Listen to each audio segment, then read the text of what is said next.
मी तुम्हाला इथे काही दिवसांसाठी शिफ्ट व्हायचा आग्रह करतो. नमस्कार मैत्रिणींनो. ठरलं तर मग मालिकेचा आजचा भाग म्हणजेच 23 भाग. अर्जुन सायलीला म्हणत आहे, तुला तन्वीचे फोटो का बघायचे आहेत? इतका का विचार करत आहेस तू तिच्याबद्दल?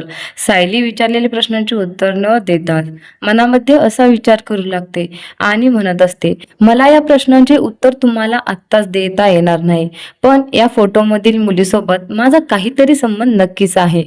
त्यामुळेच मला ही मुलगी सारखी दिसत आहे आणि मला चित्र विचित्र भास होत आहेत. तर इकडे सचिन हा त्याच्या आई वडिलांना गोड बोलून त्यांना असं म्हणाला आहे की तुमच्या जीवाला खूप धोका आहे आणि त्या दोघांना घेऊन वृद्धाश्रमामध्ये आला आहे. सचिनच्या आई वडिलांना देखील सचिनचं खरंच वाटलं आहे आणि त्यांना वाटत आहे की सचिन किती काळजी घेत आहे, पण त्यांना माहित नाही की सचिन किती वाईट आहे. पोटच्या मुलांनी त्यांना फसवलं आहे हे जेव्हा त्या दोघांना कळेल ना, तेव्हा त्यांची अवस्था काय होईल. सचिन आता त्या दोघांना कायमचं वृद्धाश्रमामध्ये सोडून गेला आहे.